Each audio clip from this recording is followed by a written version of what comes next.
I think we are now ready to go to get started. So hello, everybody.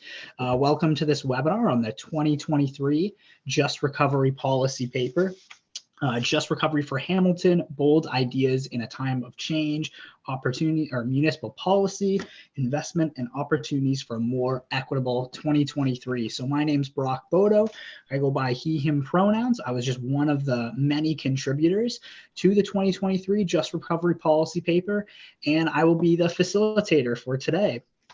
So I really encourage folks to give the paper a read while we're kind of going through the event today. My coworker Mohammed just put something in the chat for this paper, and a huge thank you as well to Sunny Singh, who did all of the artwork on the paper as well, including the cover. It all looks terrific. So putting that, so if folks want to kind of go through how we're talking about different policies, we'll be referencing where we are in the paper. And before we kind of get started with a few housekeeping items, our land acknowledgement, and bringing out our, introducing our amazing speakers, quickly just wanted to talk about the Just Recovery Hamilton Coalition. So in November 2020, over a dozen organizations in Hamilton came together to create a policy paper to reimagine what a more just, inclusive, and sustainable Hamilton would look like following the pandemic.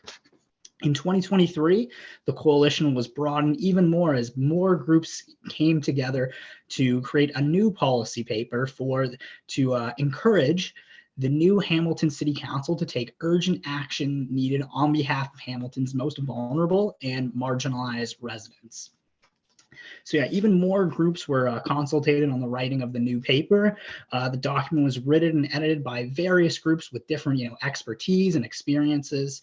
And the size and scope of the Just Recovery Hamilton Coalition really is historic. We have groups involved in feminism, anti-racism, environmentalism, poverty reduction, disability justice, workers' rights, tenants' rights, two-spirit LGBTQIA+ rights, and so much more. So this is really such a great effort that's been taken by a lot of activists in our city. We really hope these recommendations get brought through so that we can really have a just recovery for Hamilton. So next, just going to be going to housekeeping items. So yeah, basically just for folks, harassment and discrimination of any sort is not going to be tolerated. For folks, your mute button is on the bottom left-hand corner of your screen, and please, while myself and our speakers are speaking, please try to keep yourself muted if possible. As well, the closed caption button is located at the bottom right of your screen. That's that button that says CC, closed caption. So if you want to access that, you can do that by clicking on that button. And also, folks, the webinar is being recorded and will be recorded. So just folks, keep that in mind when you're participating, and please as well, just or as well, if you would rather not be on camera on a recorded event, just turn your camera off. And last things, if you're having any tech difficulties at all, please message Kirsten, our tech person today, and huge thank you to them for helping us out by doing all the tech stuff today. So we really appreciate that. And, just kind of quickly, the format for today is we're going to go to each one of our speakers today. They're going to give a 3 to 5 minute presentation. I'm going to ask them one question. And then after each speaker goes through that, we are going to be taking questions from the chat and kind of giving them to the entire panel to answer. We'll do a couple questions that way. So if you have any questions at all for our speakers, please share them in the chat. So great. Next thing I'm going to take us up to is our land acknowledgement, which I will be taking from the Just Recovery Policy Paper. So for generations, we have witnessed the impacts of ongoing settler colonialism across Turtle Island, with the attacks on Wet'suwet'en land defenders, a permanent injunction at 1492 Landback Lane, thousands of missing and murdered Indigenous women, girls, and Two-Spirit people, and over 2,000 unmarked graves being uncovered at residential schools and forced assimilation sites across the country. Indigenous peoples have been protecting their land against land theft, displacement, dispossession, and colonial resource extraction and genocide. The Just Recovery Coalition occupies the traditional lands of the Huron-Wendat, Anishinaabe, Chippewa, Haudenosaunee, and the Mississaugas of the Credit First Nation, and is now home to many diverse Indigenous communities. This land is governed by the Dish with One Spoon Wampum and the Two Row Wampum, and furthermore, the Between the Lakes Purchase Treaty 1792. We acknowledge that we are treaty people and live in the contradiction of being treaty peoples in the midst of broken treaties. As we commit to a just recovery in what some of us now call Hamilton, we also commit to the principles of caretakers of this land to bring peace, to come with a caring heart for all that is alive, to act in respect and kindness to one another, and to not take more than what we need so that future generations can enjoy the abundance of this land. A just recovery cannot happen without having bold actions, commitments, and accountability from the city of Hamilton and its residents and institutions to uphold Indigenous rights, Indigenous self-determination, and Indigenous sovereignty. So thank you. That was our land acknowledgement. Now I'm going to get to introduce our amazing speakers here with us today. So we have got, so first, actually, the first thing I want to say about our speakers list is there is one mistake on this slide. So we are actually, our third speaker is going to be Jay Eatington, the Vice President of the Hamilton District Labor Council. So we are so excited to have Jay here today. Thank you so much. They are, again, Vice President of the Hamilton District Labor Council, and also has the time and energy to do that and work in long-term care and help us out today. So thank you so much, Jay Odie. Then we also have Violetta Nikolskaya, Senior Analyst with the YWCA Hamilton. We have Stuart Glazinga, member of the East End chapter of Hamilton Acorn. We have Kojo Damte, former executive director with the Hamilton Center for Civic Inclusion and a key kind of member in the foundation of both the Just Recovery Hamilton Coalition and as well in the Community Safety and Wellbeing Plan, which we're going to talk about later on today. And our final speaker is going to be Adeola Agbiemi, the project assistant with Environment Hamilton. So thank you all for being here today. It's really great to have you all here and to get to talk about these important issues in our city today. So thank you all so much for taking time out of your busy schedules. So yeah, first speaker we're going to go to is Violetta Nikolskaya, again, Senior Analyst with the YWCA, who will be speaking about the Investing in Women section of the Just Recovery Policy Paper. And for folks who are kind of following along, that's on page 9 here. So for folks who have that there. So Violetta, I'll hand that off to you. Thank you so much, Brock. And I'm really proud to be with all of you this evening on behalf of YWCA Hamilton. As Brock had mentioned, one of the first sections of the Just Recovery paper pertains to investing in women. This shouldn't be a controversial sentiment, but unfortunately, two things remain true. Our society's policymakers still struggle to adequately invest in women, and women and gender diverse folks make up more than half of the population. And our society as a whole continues to question why this is needed, why this investment is needed. So let's take the last 3 years. The last 3 years have been defined by the COVID-19 pandemic, amongst other issues like an opioid poisoning epidemic, an increase in gender-based violence, and a rocking of the economy by global conflicts. So the last 3 years have had a disproportionate negative impact on women in several ways. And we have seen this be studied thoroughly by economists, thoroughly studied by researchers, and I know that you can feel that in your own life. And so these negative impacts and detrimental impacts are not limited to just employment, mental health, and gender-based violence, but these are three specific places I want to talk about as they connect to the paper. So given that women were concentrated in the sectors and industries hardest hit by isolation measures, a higher proportion of women than men lost their jobs in the first and second waves of the pandemic. Women are overrepresented in sectors such as hospitality, retail, and personal care, and these were very heavily impacted by shutdowns and restrictions. So women accounted for 63% of the 1 million jobs lost as of March 2020, and 70% of the losses by workers between the ages of 25 and 54. Many of these jobs were not recovered or recovered very slowly. So women were hardest hit than men in terms of job losses and income reduction due to the pandemic. Women also bore a greater share of unpaid caregiving responsibilities, which also further intensified during the pandemic, making it really difficult to work outside of the home. And this resulted in a widening gender pay gap, as well as setbacks to women's progress towards economic equality. Women also reported higher rates of anxiety and depression during the pandemic than men. Social isolation, increased childcare responsibilities and caregiving responsibilities, and concerns about job security and financial security contributed to those mental health challenges. Reports and instances of gender-based violence increased dramatically and exponentially during the pandemic. Lockdown and isolation measures trapped many individuals with their abusers, making it very difficult and dangerous to escape violent situations. And access to support services such as shelters and counseling were both either limited or were maxed out in many capacities. And sexual assault centers were also additionally stretched very thin. And so more financial investment was needed to help survivors, and funding prevention initiatives was sorely needed. And so investing in women is important because they're more likely to experience poverty, homelessness, and increased expenses due to caring for dependents.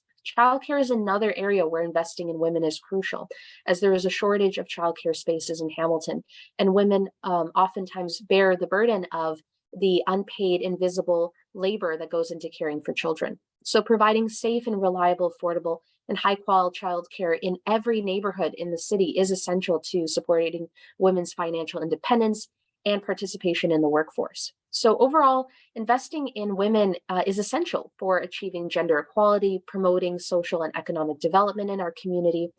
And not all investments are financial. Investing in women and gender diverse folks includes having us at the table when decisions are being made.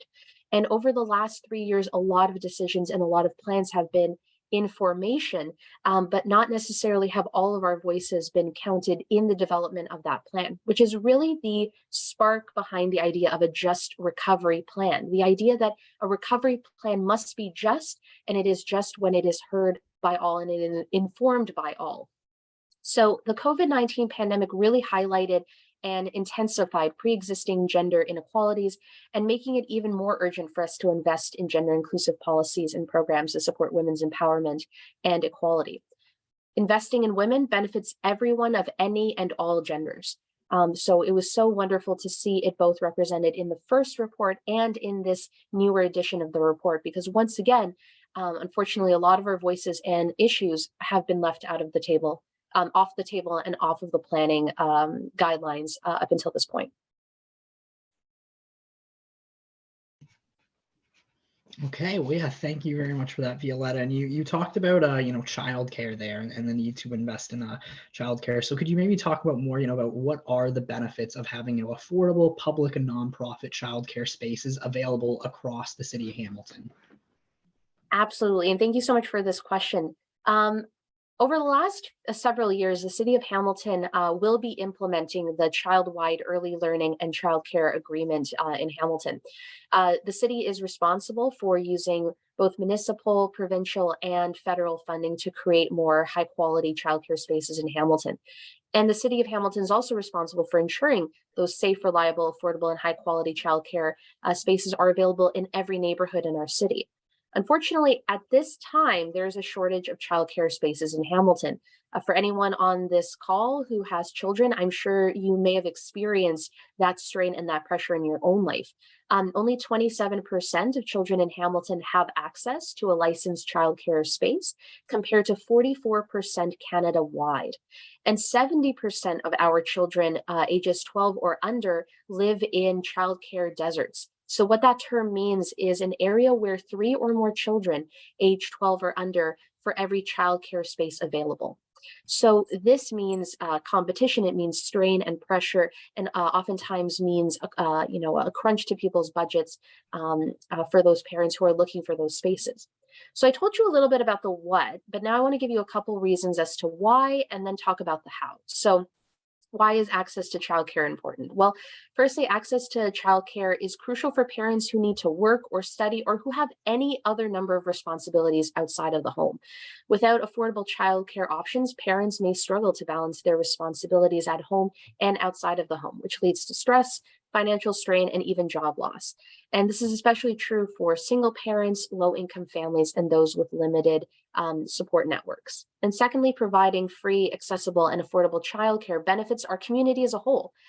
It helps to reduce poverty and inequality. It increases workforce participation. It increases civil participation, and it stimulates economic growth. It can also lead to a more equal distribution of otherwise unpaid care work, which is oftentimes disproportionately carried out by women. So the redistribution and care work is then performed by capable local professionals working in service fields that they love. So they're getting paid to do the work that they love and caring for the children that are part of our future, that are our future in Hamilton. So now more than ever, families need and deserve financial relief wherever possible. So we know that childcare is a great stress point for families that require this service, but we also know that lowering fees without simultaneously addressing the childcare workforce crisis is not sustainable in the long run. So we need to see the City of Hamilton develop a plan for childcare that addresses the staffing crisis and proactively safeguards cost control and accountability measures.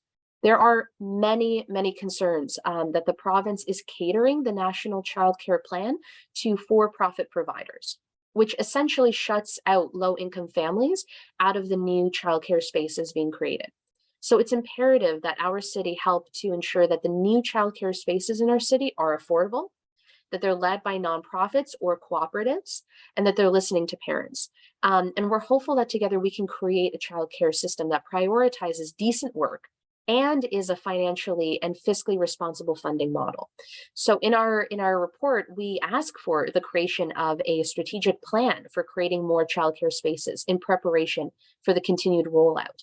We need to know where they're going to be situated, how they're going to be situated, and we need to create this plan in advance to the province demanding one. Secondly, the expansion of the supply of available affordable municipal daycare spots needs to happen, and ensuring that the newly created childcare spots are public and nonprofit wherever possible. And lastly, we asked in the report to keep the child care affordability plan, which increases the $10 subsidy to reduce the cost of childcare for families.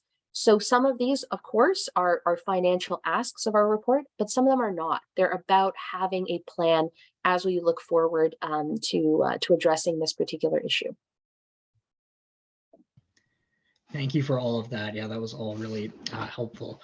Feel that it really shows why we need childcare in this city. So that's terrific. Thank you very much. And next, I think I'm going to pass it on to our next speaker, Stuart Klazinga, member of the East End chapter of Hamilton Acorn, who is going to be speaking about the extreme heat bylaw. And for folks who are kind of following along on the paper again, that is policy recommendation number 33, which is on page 16. So I'll hand it off to Stuart. Go right ahead.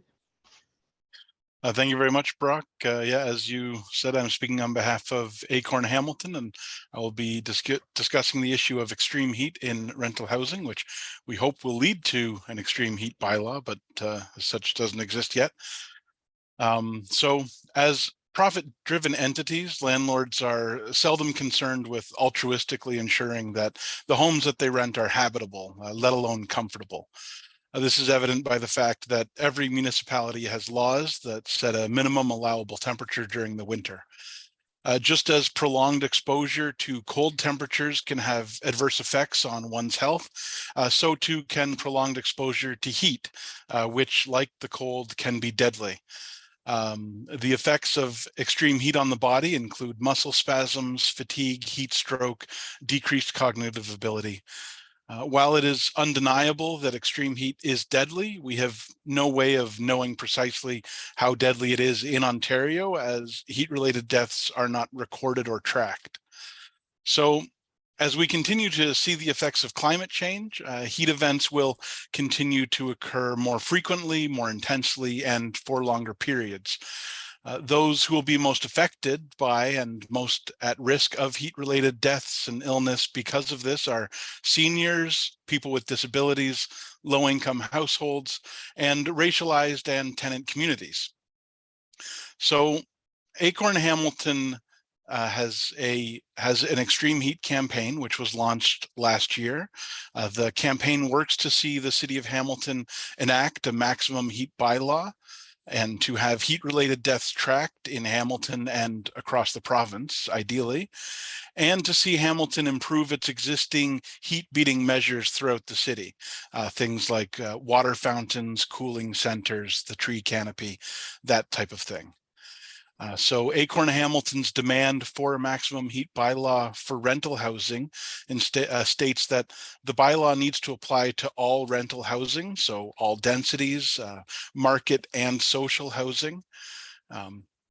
Also, whilst 26 degrees has been recognized by other jurisdictions as a suitable maximum indoor temperature, Acorn demands that development of the bylaw include consultation with tenant and housing organizations and health professionals to determine what our maximum temperature bylaw should be.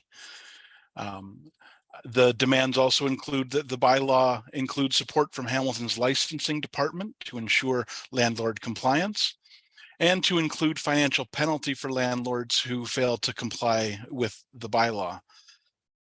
Similar to the HERO program for homeowners, Acorn Hamilton is also calling for the creation of subsidized programs to assist with the cost of retrofitting older market rental housing stock to reduce energy consumption and adapt to hotter summers. So at this point, Acorn Hamilton has been in touch with the Chief Coroner for Ontario, who recognizes a need for change regarding tracking heat-related deaths, and they also expressed a willingness to look into the issue, which Acorn will be following up with them on. Acorn Hamilton also has meetings planned with councillors in the coming weeks, and we hope to have support for a motion at some point this term.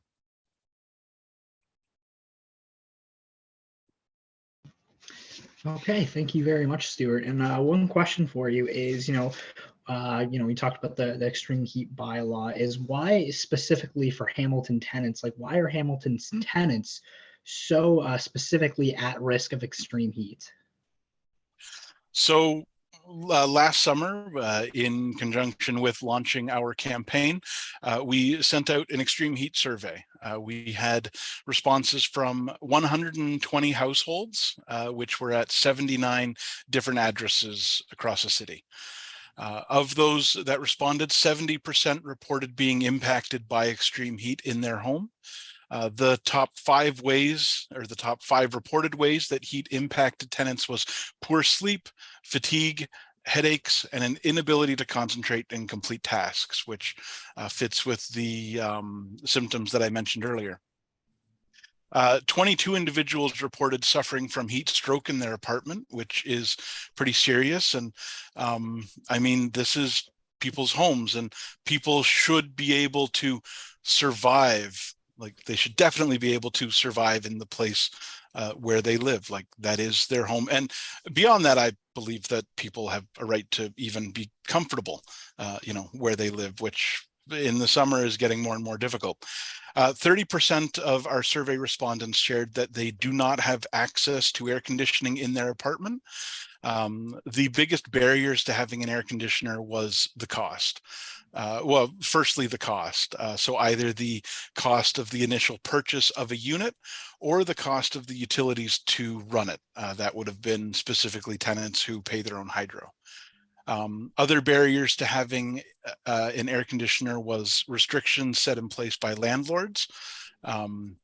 So some of the issues there that were reported include that a lease doesn't allow for the use of an air conditioner unit, or a landlord would threaten eviction if a window air conditioner wasn't removed. Some tenants reported that they were unable to safely install a window air conditioner. And some landlords have extra fees for using an air conditioner. That would be tenants that have their hydro included in their rent, of course. So we're seeing rents in Hamilton skyrocket, which means that landlords of older tenants who are likely paying less are probably looking for any way to see those tenants removed from the unit.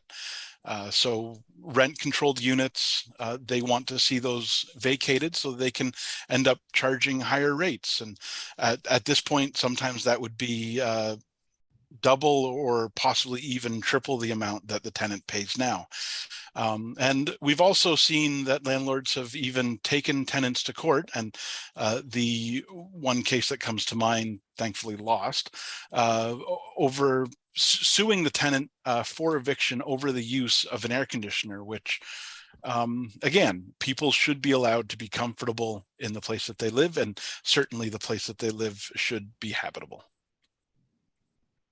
Thank you, Stuart. Yeah, that's such a good point, that the place folks live should be comfortable and habitable. So thank you so much for that, Stuart. And now we're going to move on to our third speaker, Jay Eadington. So Jay, thank you again so much for being here today. Jay is the Vice President of the Hamilton District Labor Council. So I'm going to pass over to you, Jay, to talk about Carefare Transit, which is policy number recommendation 39 on the paper and is on page 18. I'd like to thank all the organizers for the opportunity to speak on behalf of the Hamilton District Labor Council today. As part of our Just Recovery proposals being presented to City Council, our organization has chosen public transit as a key impact for affordability and accessibility in our city. I just want to thank Stuart and Violetta talking about key issues that really impact how childcare and heat. Those issues are equally important in our city. So I thank you for that. While the Labor Council is a firm believer in free public transit for all, we value like a strategic approach to bringing City Council along a step-by-step path to impact those with the highest needs first. So we call our proposal, it's called Carefare. And while the need is immediate, we are prepared for a long haul conversation with the decision makers in our city to ensure that working class people who are in need can access public transit when necessary. So this is a long haul conversation. So let's think about public transit in our city as an investment rather than just simply an expense. Not every service provider or that's being provided by the city is a revenue generating or even revenue neutral. We know this. Like the bus, we need sidewalks for the most basic form of public transit, and users don't have to pay a fee each time we use them or have to buy a bus pass. So instead of thinking about revenue in terms of dollars and cents, we need to think about what the investment value when we get back from public transit and how that value could be expanded exponentially by making it more accessible and affordable. So investing in public transit isn't just an effort to allow more people to ride buses for a cheaper rate. Every dollar that's invested in public transit impacts affordability, accessibility, like helping to fight back against climate emergency. It helps to widen options of affordable housing. It helps to mitigate the social detriments of health.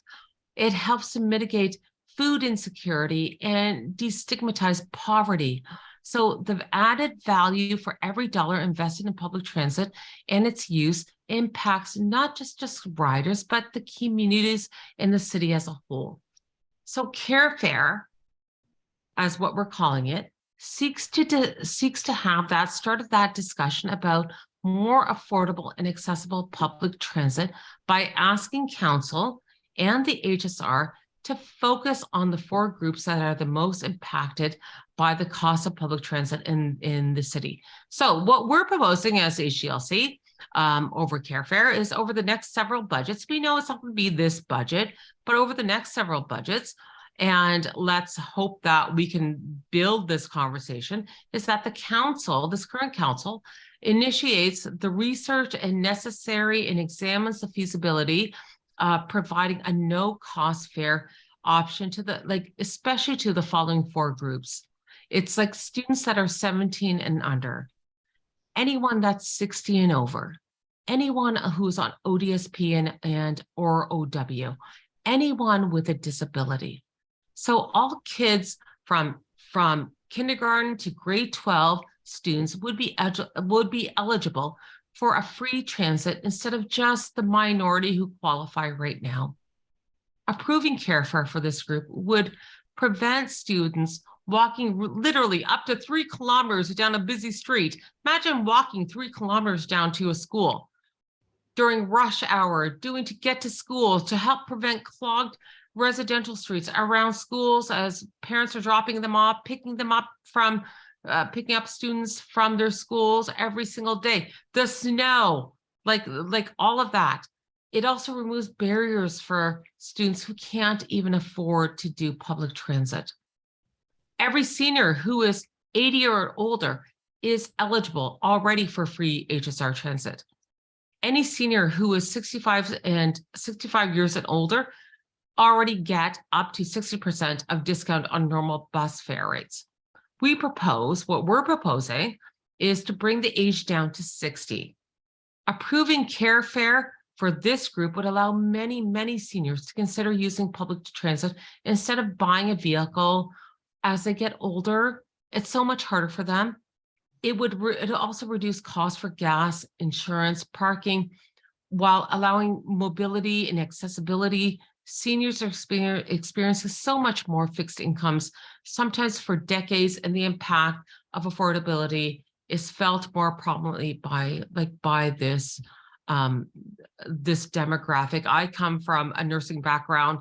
I'm a long-term care nurse. I'm seeing more and more seniors who are in that age range who could be out in back at home, but are now coming into long-term care.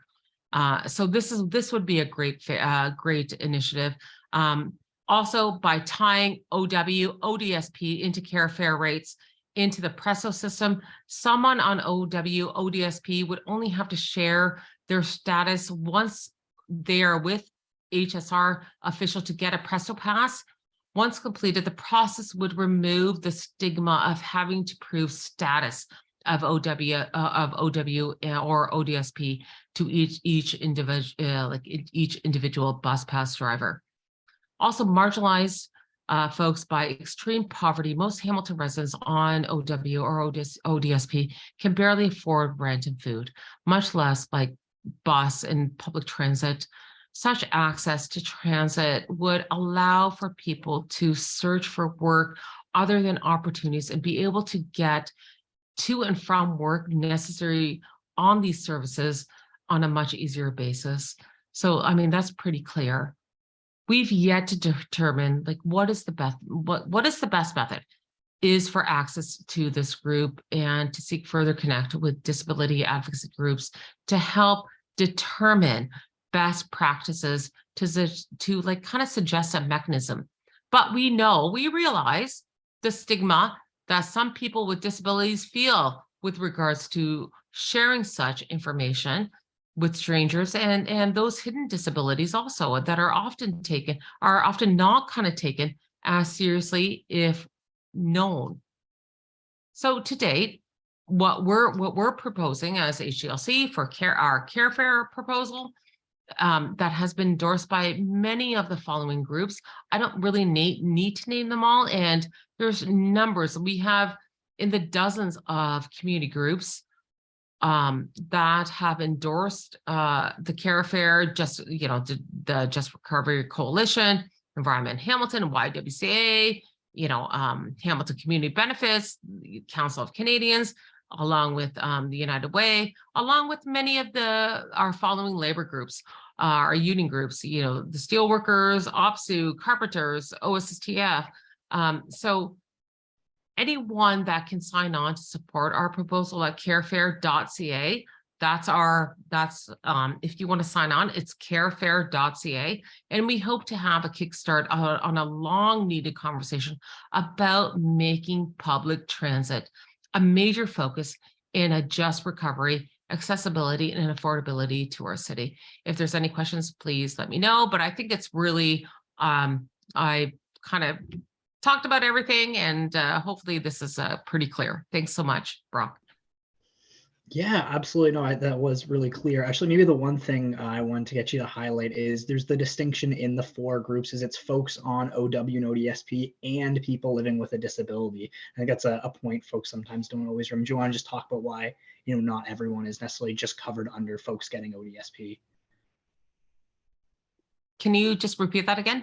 Yeah, just basically two of the four groups there are folks on OW and ODSP, and then also people living with a disability. You want to just talk about how, not necessarily everyone is in that group of being on OW. Yeah, no, like absolutely. Not everyone who's on a disability is on ODSP or OW. So we want to hope to be able to cover folks who cannot be a part of that conversation, and hopefully we can have that city council who's going to be able to talk about that.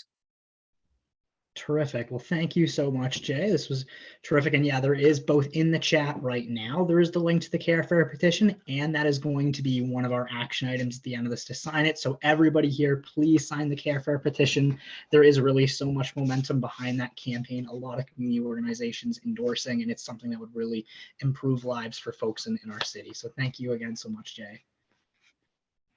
Terrific. Okay, great. So now I'm going to go to our fourth speaker, Kojo Dante, former executive director of the Hamilton Center for Civic Inclusion, here to talk about the funding needed for the Community Safety and Wellbeing Plan, which is policy recommendation number 82 on page number 24 of the paper for folks who are looking at it like that. Go ahead, Kojo. Yes, thank you, everyone. Good evening, everyone. It's exciting to see so many people that are interested in a just recovery for Hamilton. So I have been in my former role as ED at HCCI. I was part of the group that developed the Community Safety and Wellbeing Plan. Now, this plan is something that has been mandated by the province for all 444 municipalities here in our province. And in the documents that were sent to all municipalities, there was supposed to be a focus on 4 key areas. 1, social development. 2, prevention. 3, risk intervention. And 4, incident response. And the idea is that you have social development as the outside ring, the inner ring is prevention, and then risk intervention, and right in the middle is incident response. And so the purpose of a community safety and well-being plan is to ensure that we are investing in the 3 outer levels, because if you get to an incident response, lots of damage has been done. So trying to invest in social development, prevention, and risk intervention. One of the things that we've talked about when I was part of the Community Safety and Wellbeing Plan leadership table is that because you have 4 rings, you should be spending, if you spend $1 on community safety or well-being plans, you should be spending 75 cents on the dollar on social development, prevention, and risk intervention. So that is why it's important for the city of Hamilton to invest a huge financial investment into this plan.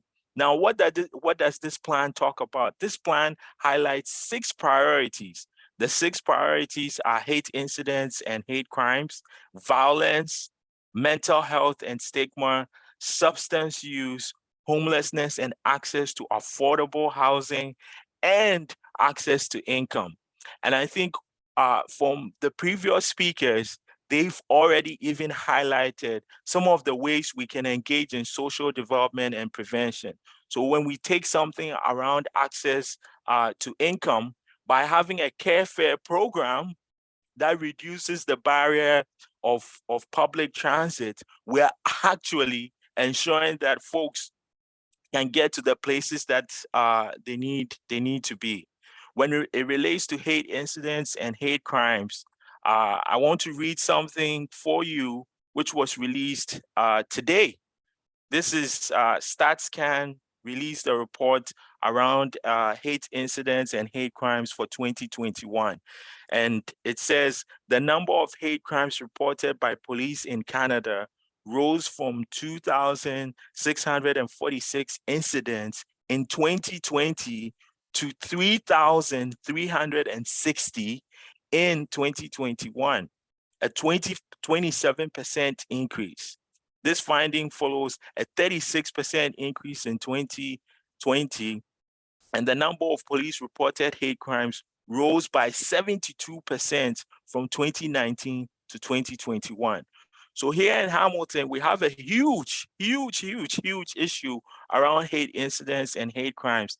And again, it's important for our city to invest in this plan to ensure that we're really taking a look at the preventative methods and ways to ensure that everyone feels safe and everybody's well-being is prioritized, regardless of where you may live, what income you have, what your neighborhood looks like, what the income levels look like. Everybody deserves to be safe and their well-being should be prioritized. So in a nutshell, that's the community safety and well-being plan.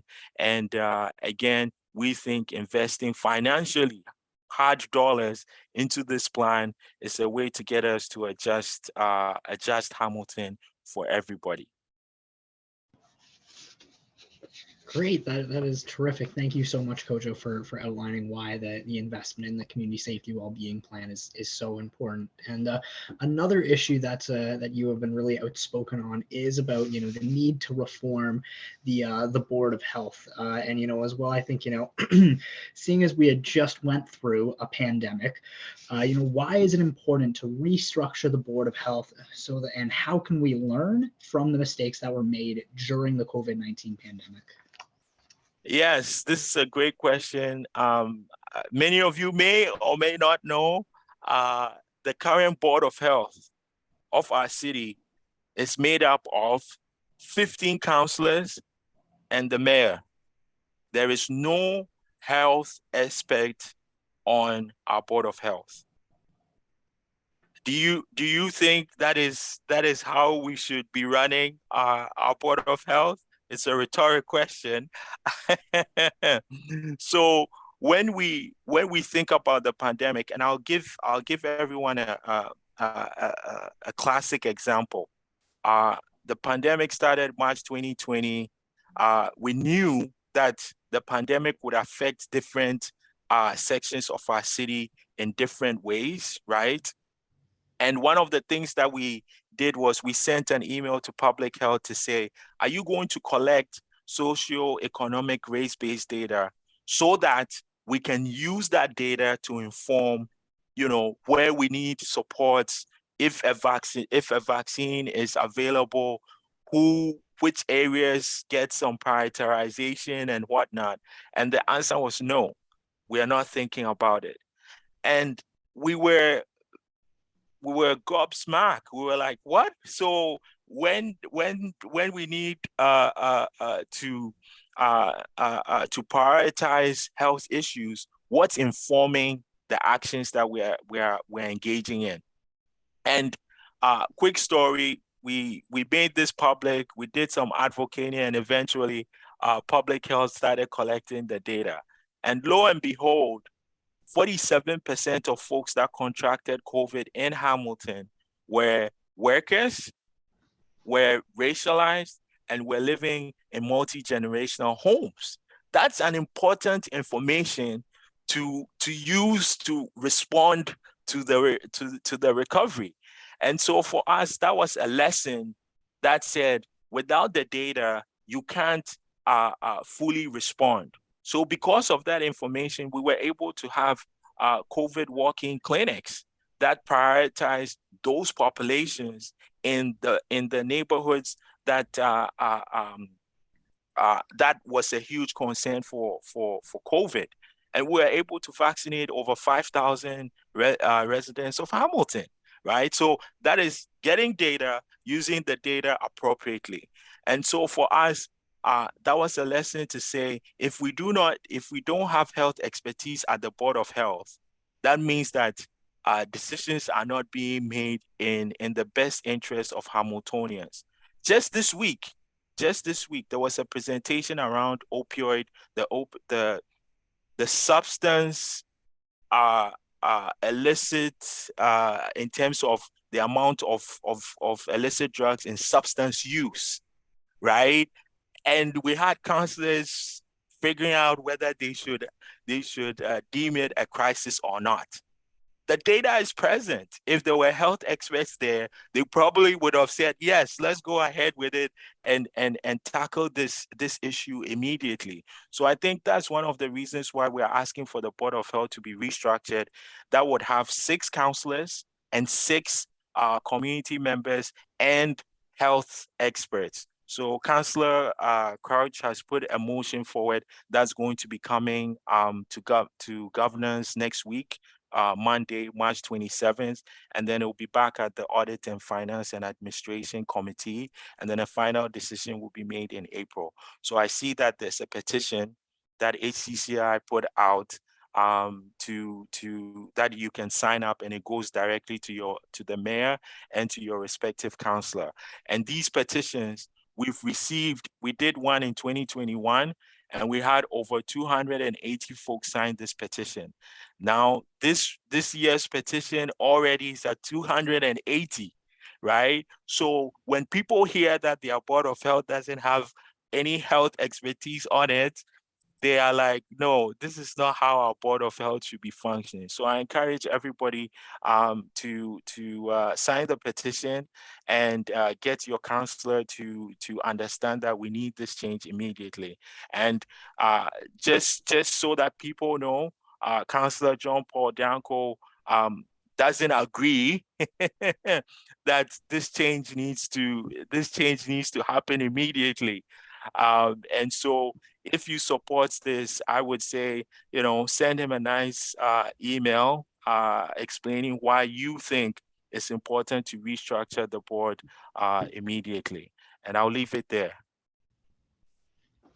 Great. Thank you so much, Coach. That really illustrated why, the board needs to get restructured, why that is so important. So thank you so much for that.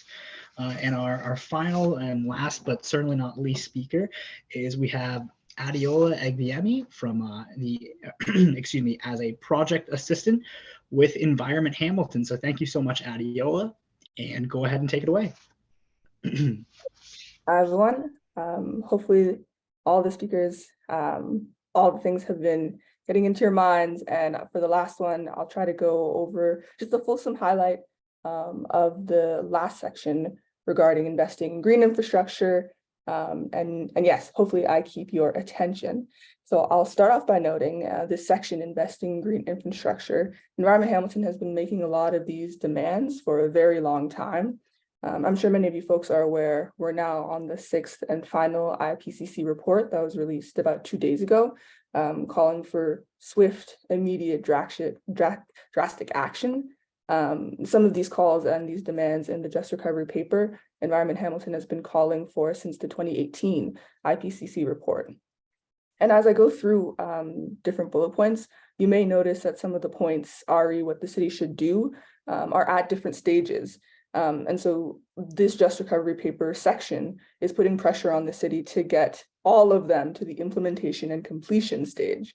And I start with this just because with every year of delay, they all become more necessary, more weighty. And part of the weightiness is the cost. So yes, there is the environmental cost. One example is flooding and how much that will cost the city in terms of repair. But now there's more dimensions of cost. For example, with extreme heat, with people experiencing that physically, there's now health costs on top of the environmental by not acting on the environmental one. And so I'm going to frame sort of this section in a way to remember a sort of split 2 focus. The first section about staffing up, you can almost look at it as the internal things that the city needs to do.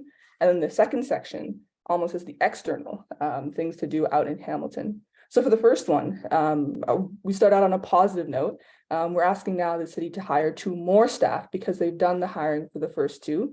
And so Linda Lukasic was hired in December of 2022 as the director of this new Climate Change Initiatives Office, and it now has 1 other staff member. So the first thing that we've asked for is it to be filled out with the last 2, as well as the next step, a completion of the climate action strategy. So I'll give a short recap of this. The Hamilton's climate action strategy is composed of 2 different sections. The first one recently passed in August of 2022. This one's called the CEEP, the Community Energy and Emissions Plan. And this one is in the frame of mitigation. The one that's yet to pass is the CAS, so the Climate Change Impact Adaptation. And so the way I like to look at them is the first one is aiming to reduce greenhouse gas emissions as possible. And the second one is adaptation. So looking what's already done and what's already been emitted and what we're going to feel in the coming years. It's about protecting the city as much as possible to adapt to these changes. So the third aspect of this first part of the staffing up to fight climate change, the third one is lobbying the federal provincial government to provide funds for creating a decarbonization hub in Hamilton. And so this is in the realm of climate change not only being a climate change office issue. So the Department of Finance, Planning, Transportation, and more, etc., are and will need to be involved in climate change planning. It's an interdepartmental issue. And so a hub would bring together those leaders with subject matter in different sectors, different skills, knowledge, and capacity, and all around the topic of decarbonization. All the measures possible through which an entity can reduce its carbon footprint. And the last aspect in this first part is an advisory committee, the creation of that. This appeals to me for one specific reason. Typical committee membership, it involves counselors, it involves folks who are very passionate with a lot of free time, adults, people who are maybe post-career. But climate change, the brunt of the impacts are on future generations. For example, I'm a youth hired by Environment Hamilton. I'm just 22. And part of what I think could be interesting is seeing how we can incorporate youth voices on this advisory committee. So I'll leave that nugget for all of you. The second half is regarding the ecosystem services. So like I said, sort of what needs to be done on the realm of climate change out in the environment. There's 4 distinct items, and again, all at various stages of completion. So the first one, not begun. Second one, needs completion. Third one, not started. And the fourth one, needing proper implementation. And I'll go over and highlight them. So the first one, in terms of investing in protecting Hamilton's ecosystem services. The second one, in terms of completing the urban forest strategy. And from that, it's already been started. It needs the completion. The third one, in terms of not starting, is creating a urban tree protection bylaw. And the last one is implementing a fair stormwater fee that charges companies based off of how much stormwater they use. And so this is another one where I'll note that there's lots of good movement from the city, yay.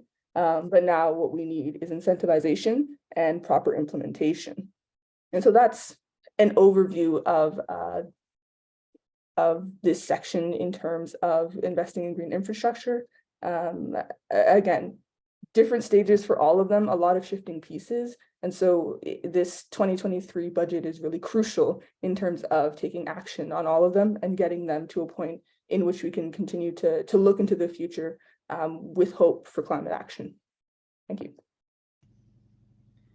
Thank you so much, Adiola. Yeah, that was all really great, outlining all the things that the city needs to do to combat climate change. As well, I did forget to mention that section on investing in green infrastructure for folks in our paper. That does start on page 31, and especially that policy there is policy number 119. Thank you, Kirsten, for putting that up. So my bad, forgot to mention that. That is where that is located in the paper. And then my question for you, Adiola, is, when you did mention this issue a little bit already, but another issue Environment Hamilton has been really vocal on is the stormwater fee system in Hamilton. So what would make the stormwater fee system in Hamilton a fair system? Good question. I think the key word in the answer is in terms of permeable surface. And at first I'll sort of explain a reason why I'm glad I get to expand on this one is because flooding as a natural disaster sort of represents the first tangible challenge that Canada will face by climate change. And Hamilton's not an exception to that. We're getting more frequent and intense rainfall, and statistically with an average of 3% each year. And so when rain falls, the green that can absorb rain, vegetation, rivers, lakes, those are permeable. But with human intervention and infrastructure, we've got a lot of surfaces that are impermeable and cause rain to build up in streets. And so there's a sort of a scale of how much permeable surfaces different places have. So currently, the stormwater is just charged in terms of how much water the building uses and cycles through itself.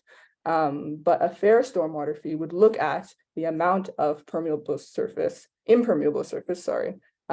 the building has, and base the fee off of that. So for example, a house, you can imagine how much rain hits the top of it versus a parking lot, how much rain hits all of that surface. And you would see that the shift would be to companies who own a parking lot, the property owners of that parking lot paying more as they take up more surface versus how much water they use, which I'm sure for a parking lot is very low compared to a home, which might be higher. And the thing that this would incentivize too is green infrastructure. So adding permeable surfaces to those impermeable surfaces for their benefits to homes, neighborhoods, even potentially greening up parking lots, which would aesthetically and environmentally be a great benefit. Awesome. Thank you so much, Adiola. Yeah, that was great. Really great job explaining why we need to change the system of stormwater fees in Hamilton. So great. Thank you very much. So now we're just going to go to a couple of questions from the chat that have been sent to me. So the first one I have is actually directed at Kojo. So Kojo, if you're still around here, I don't see everyone's screen in front of me, but Kojo, first question is directed to you. Oh, there you are. Perfect. So Kojo, just someone was asking, could you please just run through the dates and time frame again for the Board of Health restructuring proposal so folks can follow it? Yes. Councillor Cameron Crutch's motion is going to the review subcommittee. So that's going to be discussed March 27th. That's next week, Monday at 1:30 p.m. So if you want to watch, you can tune in. If you want to speak, you can sign up to delegate. Then the results from that discussion is going to go to the Audit and Finance and Administration Committee. That's on April 6th. And that starts at 9:30 a.m. So you can also, again, sign up to delegate or watch what goes on. And then a vote is going to happen there, hopefully. And then whatever decision is made there will be ratified at council on April the 12th. And at council meetings, you can't delegate. So the only options you have to delegate is March 27th and April 6th. And if you feel like you can't delegate, you can still write a letter and make your thoughts heard on the issue. So those are the dates. Terrific. Thank you so much, Kojo. And then we just have one other question from folks through the chat, really directed to all of the speakers. What role could community spaces, and the example given here was civic museums, play in supporting these different topics? So community spaces such as civic museums, how could they support, the topics discussed here in the Just Recovery policy paper?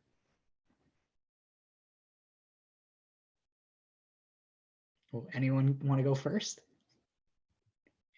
Yeah, I'm happy to start this answer. So I think public spaces like such as libraries, such as museums, Workers' Art and Heritage Site, offer the community a great place to display a lot of education.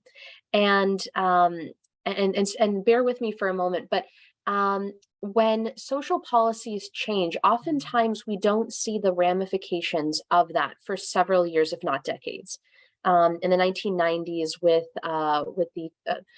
the so-called common sense revolution, but more specifically with the detrimental impacts of the Mike Harris changes, we didn't see those impacts for several decades. But we know that when social policies change, or when municipal cuts are levied or are made, there are pretty significant ramifications. Educating folks, keeping that information, documenting it, and then highlighting it back to community offers a really important conversation. So I think that something that can be done in those spaces is to have some of these statistics put out there, have some of this information put out there, ensure that folks can see the changes in their community organically as they have happened over time, and allow for the community to further enrich themselves in that conversation. So I think that they do offer a great place where we can highlight that, and oftentimes we see those sorts of archival work being done by those public spaces. So just, I would encourage that and encourage more public displays of information. Great. Thank you so much, Violetta. And anyone else? And hello, Anthony. Thank you for coming. I really appreciate both yourself and Jay for all of the work you've been doing on the Care Fair campaign and making time for this. I know how busy both of you folks are. Yeah, we were just going over our second question around how community spaces can support some of the topics we talked about today. Does anyone else have any other comments around that? Yeah, I can add a couple of points. I mean, I think about how the library has redefined how it engages with the community. So I think our museums can also do the same in terms of how do they integrate some of the principles and ideas in their operations. I know that a couple of folks can access the Hamilton museums freely, and maybe we should integrate that into the Care Fair program. Kids under the age of 17 can have free access and free transit, and we can also get seniors and older adults as well. And maybe our civic museums can be a place of connections to have some of these discussions. So I think those would be some of my comments. Terrific. Thank you, Kojo. And Anthony, you have your hand up? Yeah, this follows up on a lot of what Kojo just said. Any kind of community space is currency for organizing. I mean, it is so hard to find community space. And I'll give you like back when I first met Jay, who you heard earlier, she was working on the neighborhood action strategy, and specifically with the Crown Point neighborhood, and trying to find a community space there that they could access for free, that they didn't have to pay for, because a lot of activist groups don't have a bank account, don't have money, aren't organized to that point yet. So having spaces that are available, freely available, that people can get to are huge. And especially if you're going to really drive down to a neighborhood to neighborhood level, it can't be across the city. It can't be downtown. It has to be in your neighborhood. If you're going to encourage people to either hop on a bus there or walk there, then it's going to have to be something local. And so I think we have to leverage, whether it's a museum, whether it's a community center, whatever it is. And I will say this too, that some people do have issues with regards to going into a church basement if they are from a different religion or have different beliefs. And so a church sometimes isn't an option, but a public space, a community space, that's great. And so I think in so much as museums can, I mean, we have a great relationship at the Labor Council with the Workers' Arts and Heritage Center, and we oftentimes partner up with them on a lot of events. And I can tell you, there's very few places in this city where if you want to talk about public transit, you could learn that 117 years ago, one of the most effective community organizing events in this city happened almost 120 years ago, when the HSR was sold off and privatized. And the labor movement in this city had a blue ribbon campaign to say, we are not riding on any bus that is privately owned. And when that happened, they lost so much money that they had to sell it back to the city. So that's something that happened almost 120 years ago. And that's some of the stuff that you learn by going and learning the history. It can be done. The changes can be made. We just have to find a way to get together and do them. Thank you, Anthony. Yeah, that's really great. I really had never heard that story before. That's incredible. Thank you. Yeah, Stuart. So as I mentioned in my little presentation, one of Acorn's demands for the extreme heat campaign is to expand cooling options for people, and things like civic museums are a great way to do that, assuming that the facility is air conditioned. And yes, with a library card, anyone can get in for free, but for argument's sake, saying that that program doesn't go on forever or it changes in some way, any day that there's a heat event or the city declares a heat emergency, make those places free or severely cut the cost of admission so that, you know, people who need to escape the heat have a place to go. And as Anthony was saying, you know, it doesn't work if it's across town for everybody, because not everybody can get across town. You know, lots of little spaces dotted around the city is far preferred to, you know, singular large spaces all in one small area. And there was something else, but seems to have escaped. Right. And you know, even someone who might have access to air conditioning in their home, they might have reason that they can't be in their home on a particularly hot day.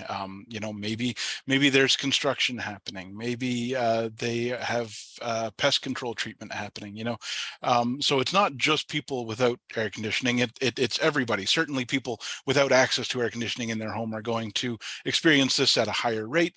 But yeah, it can only benefit all of us. Absolutely. Yeah, thank you very much for that, Stuart. So thank you. That was really great. That covers that question there. I think we'll have time for one more, and then I'll probably just ask you folks if there's anything else you folks want to say. So final question is, as climate impacts grow, costs rise, and governments as well as people feel the squeeze, what do you see as the best way to convince those in power and the public that investments in system changes is the most necessary at times like these where we're in crisis, and it is the most difficult to do? That came from the chat. So how do folks think, you know, how can we convince the public and those in power to make the systemic changes when you know, we are in crisis and it is, you know, arguably the most difficult time to do that?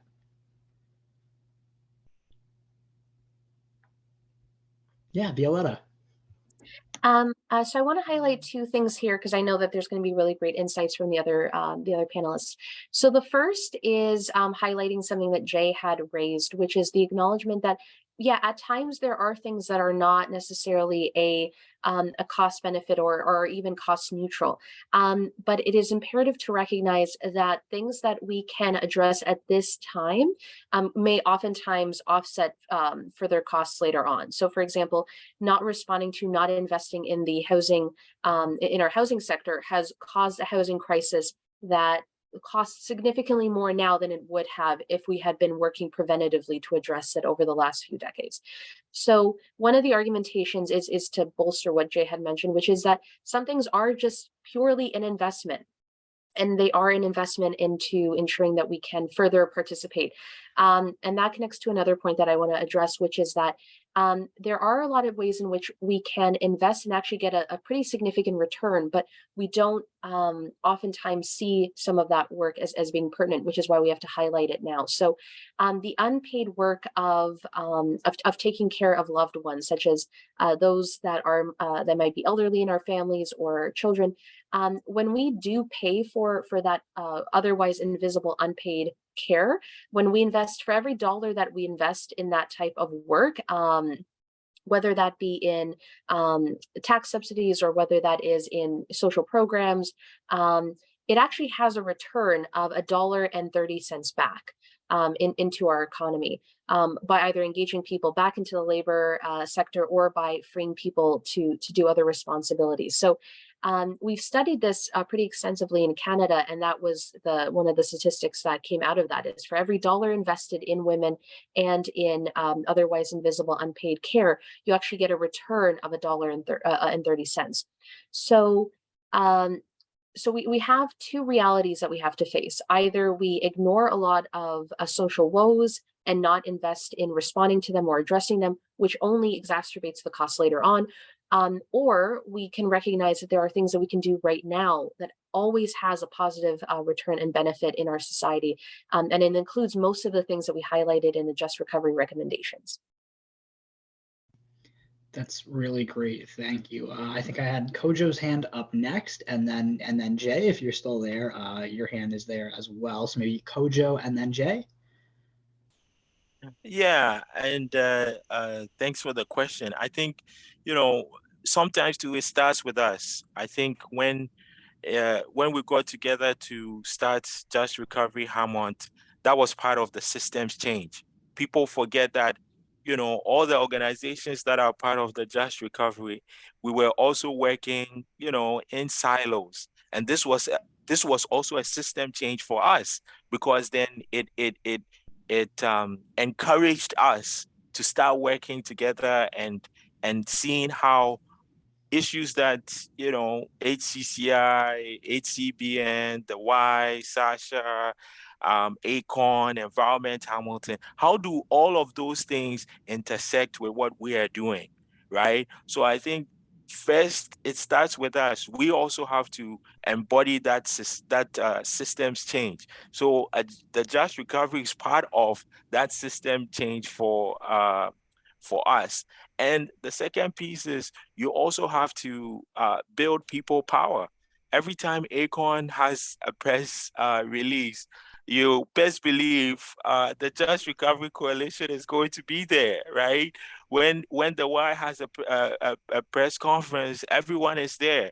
We United Way, they are there, right? So this is also like a material way of trying to build that power, so that ACORN members are connected to what's going on with the Y, are connected to what's going on with Environment Hamilton and others. So I think it allows for us to build people power.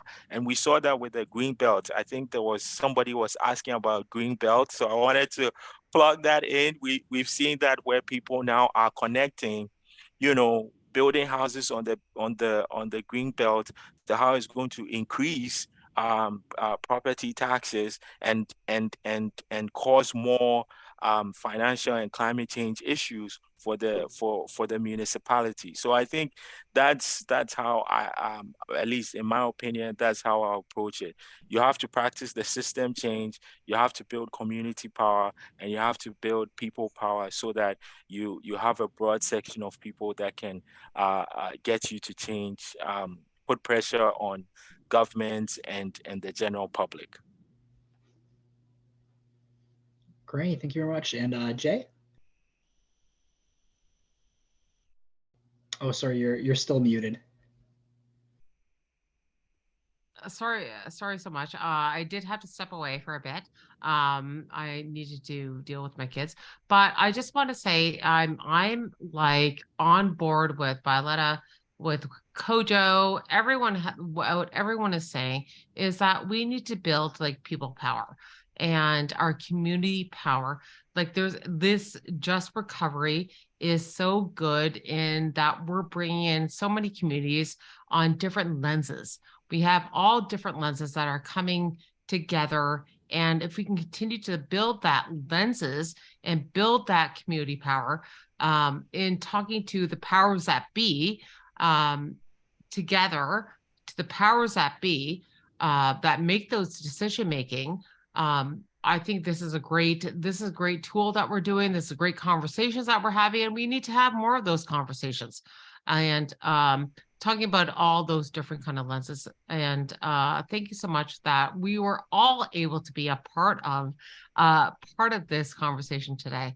And let's continue to build on those conversations, and let's continue to make that movement and make that, what we can do to build on capacity for all those folks that don't have those voices. And it's those voices that we need to be able to build on, and to bring to the powers that be that make those decision-making skills when we don't have those decision-making skills, but we can build on those voices, and that they hear at those decision-making people can hear our voices. Thanks so much. Thank you, Jay. And I saw Stuart had a hand up as well. Yeah, so as Kojo was saying, when one of us gets together, we all do, or at least should, get together as, collective groups. And to build on what Jyoti was saying about, bringing our voice to the people in power, we also need to use our voice to, as much as we can, steer who those people in power are. Kojo has tried to become one of those people in power, and I certainly hope he tries again. I have tried to become one of those people in power. I will not be doing that again, but I will be putting my voice behind those that I believe deserve to be there. And that is the other thing that we need to do. We need to collectively get the people who are going to work the hardest for our causes into the places where they have the power to affect change. And short of that, exactly what Kojo and Jyoti were saying, we need to have our voices heard, we need to be unified, and we need to show up every time. Absolutely. I think those are all terrific answers, I guess. And those were our questions from the audience. I guess kind of I'll just ask you folks, is there anything else anyone wants to comment on, or maybe plug, an important event or date that's coming up for your groups? Anything else before I kind of switch to our action items and closing remarks? Is there anything else that folks want to add before we shift to the end of the webinar? Okay, no, so thank you all again so much to our speakers. They are so incredible. I mean, they all do so much great work in our city. So thank you to them so much. So now we're just going to move on to our action items for folks. So call to action. First is sign the petition to support fair transit. Next, sign the petition on restructuring the Board of Health, and send your counselors emails about that, and the mayor emails about that, saying that you believe that the Board of Health should be restructured. And the last thing I want to also just comment on for folks is that the LRT is now back on track for construction in 2024. The first LRT subcommittee is happening on Friday, March the 31st. We want folks to keep an eye on that. And for Hamilton Community Benefits Network, they have been meeting with the Metrolinks to discuss community benefits such as affordable housing, green infrastructure, community spaces, to make sure that the LRT doesn't just come with the transit, but also those community benefits, again, like affordable housing, public spaces, and so on. So folks, really keep an eye out for both that subcommittee for the LRT on March the 31st, and as well for Hamilton Community Benefits Network is going to be launching some community engagement sessions around the LRT as well. So those are all important things to keep an eye on. And just my last kind of closing thing for folks is that, releasing not just the first paper, but now the second paper, these are not, the ends of these fights of our struggles to try to make a better and more just and sustainable Hamilton. This is really just the beginning, right? This is each one of these groups we're seeing here today, Hamilton Center for Civic Inclusion, YWCA, Hamilton Acorn, Hamilton Labor Council, everybody else here. You can go on our website to see, how many different coalition partners we have in the paper. They're all running campaigns all year round to build, the pressure to make these changes happen, to, make a better and more just Hamilton. So please join in those campaigns, support that work any way you can, and yeah, sign up to the email list to stay in touch. And yeah, thank you all again so much for coming out. This was really great, and you all have a great evening.